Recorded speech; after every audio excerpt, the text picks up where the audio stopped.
नमस्कार दोस्तों, CDRK Saini BEd classes में आप सभी का हार्दिक स्वागत है, अभिनंदन है। मेरे द्वारा आपको बीएड पाठ्यक्रम पर आधारित ज्ञान प्रोवाइड करवाया जा रहा है और यदि आप मेरे चैनल पर नए हैं तो सबसे पहले मेरे चैनल को सब्सक्राइब करें और पास ही बने बेल आइकन के बटन को भी दबा देवे। देखिए, हम अध्ययन कर रहे हैं समकालीन भारत और शिक्षा। देखिए, जो आपका पेपर है बीएड प्रथम वर्ष के अंतर्गत समकालीन भारत और शिक्षा, इस पेपर के अंतर्गत जो आज की हमारी क्लास होगी उसका टॉपिक रहेगा शैक्षिक अवसरों में समानता की प्राप्ति के प्रमुख आदर्श उपागम।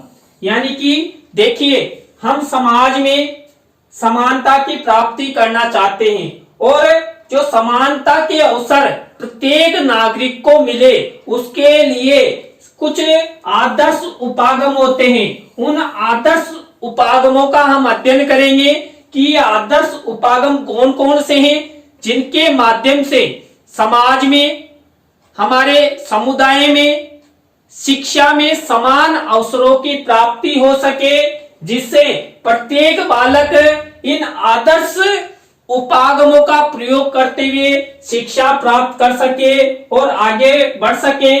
प्रथम उपागम है, देखिए, शिक्षा की निःशुल्क व्यवस्था। देखिए, सबसे पहले यदि शिक्षा के अवसरों में समानता लाना है, आप चाहते हैं सभी को शिक्षा मिले, समान रूप से मिले, तो सबसे पहला और प्रमुख काम है शिक्षा निःशुल्क होना चाहिए।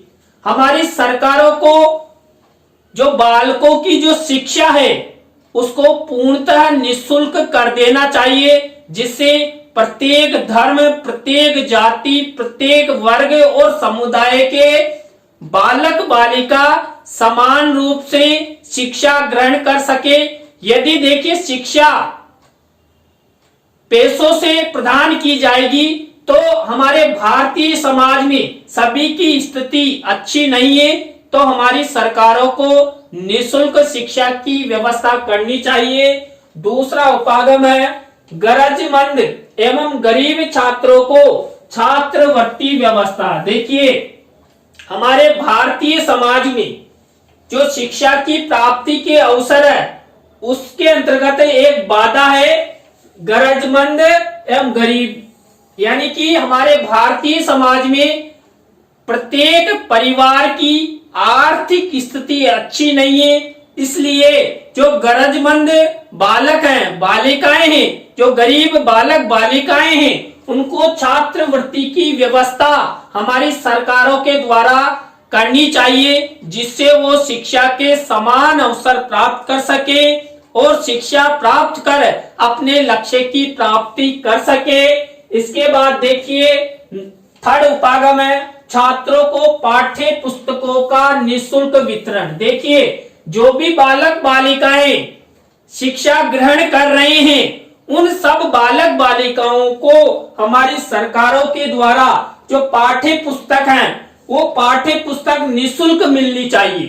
देखिए, बालकों को पाठ्य पुस्तकें निःशुल्क मिलेगी तो उन पर आर्थिक दबाव नहीं आएगा और वो शिक्षा के समान अवसर प्राप्त करेंगे और प्रतिदिन विद्यालय जाएंगे।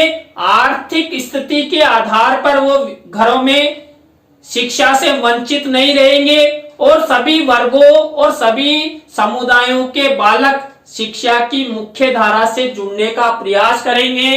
इसके बाद नया उपागम है बुक बैंक्स एवं निःशुल्क पुस्तकालयों की व्यवस्था। देखिए, हमारी सरकारों को प्रत्येक गांव में, प्रत्येक तहसील में, प्रत्येक जिला हेडक्वार्टर पर निःशुल्क बुक बैंक्स, यानी कि बैंक जानते हो ना आप, जहां पर हम पैसे जमा कराते हैं, इसी प्रकार बैंकों की तरह बुक बैंक्स की स्थापना करनी चाहिए और निःशुल्क पुस्तकालयों की व्यवस्था भी करनी चाहिए, जहां पर बालक बालिका आराम से जाएं और पुस्तकें ले और पढ़ें।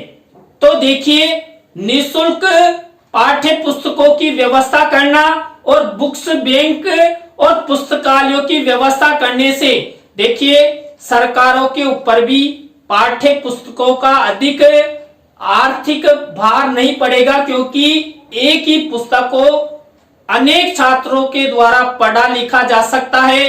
तो हमारी सरकारों को यह प्रयास करना चाहिए कि निःशुल्क पुस्तकालयों की व्यवस्था के साथ साथ बुक बैंक्स की स्थापना करनी चाहिए। देखिए यदि पुस्तकालयों के माध्यम से और बुक बैंक्स के माध्यम से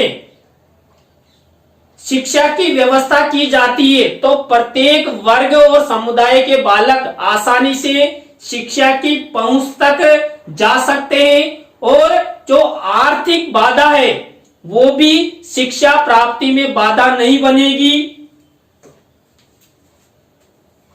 पुस्तक खरीदने पर अनुदान व्यवस्था, देखिए कई बालक ऐसे होते हैं जो वैज्ञानिकों, मनोवैज्ञानिकों, महापुरुषों की पुस्तकें पढ़ना चाहते हैं, उनके आदर्शों को अपने जीवन में उतारना चाहते हैं और अधिक से अधिक अच्छा ज्ञान प्राप्त करना चाहते हैं। इस प्रकार के बालक यदि कोई पुस्तक खरीदते हैं और वो पुस्तक का मूल्य अधिक है तो हमारी जो सरकारें हैं उन सरकारों को पुस्तकें खरीदने पर अनुदान की व्यवस्था भी करनी चाहिए। अनुदान की व्यवस्था करने से बालकों पर जो भार है वो नहीं पड़ेगा और बालक आसानी से उन पुस्तकों को खरीद सकेंगे। इसके बाद नेक्स्ट उपागम है घर घर जाकर नामांकन। देखिए शिक्षा में ऐसी व्यवस्था की जाए कि बालक 5 वर्ष का होते ही घर घर जाकर उसका नामांकन और प्रवेश लिया जाए, जिससे समाज का प्रत्येक बालक शिक्षा की मुख्य धारा से जुड़ेगा। और देखिए घर घर जाने से बालक की जो स्थिति है उसके बारे में भी अध्यापकों को अच्छी तरह मालूम हो जाएगा। तो कई बार बालकों को अध्यापकों द्वारा रियायत भी दी जाती है उनकी स्थिति को देखकर। तो और सरकारों को ऐसी व्यवस्था भी करनी चाहिए, अध्यापक प्रति वर्ष सत्र आरंभ से लेकर सत्र पर्यंत तक कम से कम 10 से 15 बार या प्रत्येक माह घर घर जाकर उनकी जांच करनी चाहिए, उनके अभिभावकों से मिलना चाहिए। इसके बाद नया उपागम है प्रवेश नियमों में शिथिलता। देखिए कई जगह क्या होता है, प्रवेश के नियम बड़े कठिन होते हैं जिनके कारण शिक्षा में समान अवसर प्राप्त नहीं हो पाते हैं।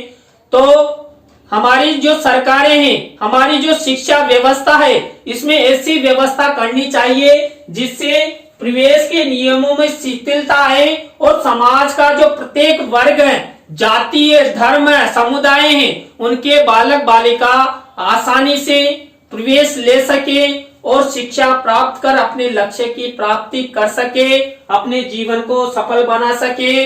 और यदि उनको शिक्षा प्राप्त होगी तो वो अपना जीविका उपार्जन भी अच्छे से कर सकेंगे, अपना व्यवसाय चुन सकेंगे और अपने परिवार का पालन पोषण करते हुए इस समाज में जन्म लेने का जो उद्देश्य है उसको पूरा कर सकेंगे। इसके बाद नेक्स्ट उपागम है उचित एवं आवश्यकता अनुरूप विद्यालय व्यवस्था। देखिए जिस क्षेत्र में विद्यालय नहीं है उन क्षेत्रों में विद्यालय स्थापित किए जाए और जहां पर अधिक विद्यालय हैं उनको ऐसे क्षेत्रों में स्थापित किया जाए जहां शिक्षा की पहुंच नहीं हो पा रही है, शिक्षा की पहुंच में बाधाएं हैं।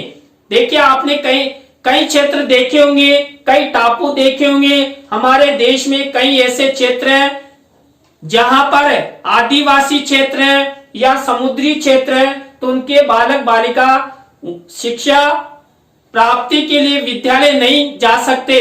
तो उचित विद्यालयों की व्यवस्था हमारी सरकारों के द्वारा करनी चाहिए। देखिए शैक्षिक ऋण व्यवस्था। देखिए बालक शिक्षा ग्रहण करता है और वो आगे शिक्षा ग्रहण करना चाहता है, मान लीजिए वो डिग्री की शिक्षा लेना चाहता है, कोई व्यवसायिक शिक्षा प्राप्त करना चाहता है, तो उसके लिए हमारी सरकारों द्वारा शिक्षा में ऋण की व्यवस्था करनी चाहिए जिससे बालक अच्छी डिग्री या अच्छे व्यवसायिक पाठ्यक्रम में प्रवेश ले सके।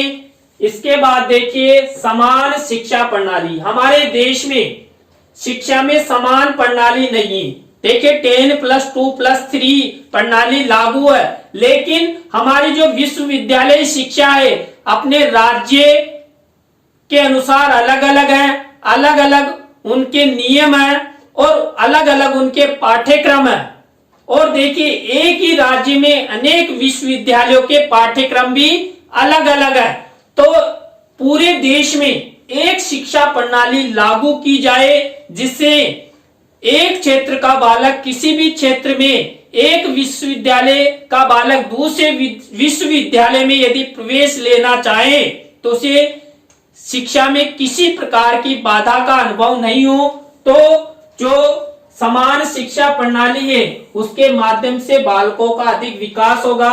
लास्ट आदर्श उपागम है विशिष्ट बालकों को शिक्षा की मुख्य धारा से जोड़ना। देखिए आपके एक पेपर चलता है जेंडर, विद्यालय और समाज, एक पेपर चलता है समावेशी विद्यालय का निर्माण। तो समावेशी विद्यालय का निर्माण जो पेपर है ये पेपर पूरा विशिष्ट बालकों के लिए आपके पाठ्यक्रम में निर्धारित है। तो जो विशिष्ट बालक होते हैं उन बालकों को शिक्षा की मुख्य धारा से जोड़ने का प्रयास करना चाहिए। देखिए कई बालक ऐसे होते हैं जो विकलांग होते हैं, मानसिक विक्षिप्त होते हैं या शारीरिक विशिष्टताएं होती है। उन्हें विशिष्टताओं के आधार पर शिक्षा ग्रहण नहीं कर पाते हैं और समाज से एक हाशिए पर रख दिए जाते हैं। तो उन्हें वहां से उठाकर शिक्षा की मुख्य धारा से जोड़ने का प्रयास करना चाहिए। तो देखिए आज की क्लास में हमने जो शिक्षा में समान अवसरों की प्राप्ति के लिए जो आदर्श उपागम है उनके बारे में अध्ययन किया। आपको वीडियो कैसा लगा कमेंट्स में जरूर बताएं। नए टॉपिक के साथ हम आपसे फिर मिलेंगे। धन्यवाद।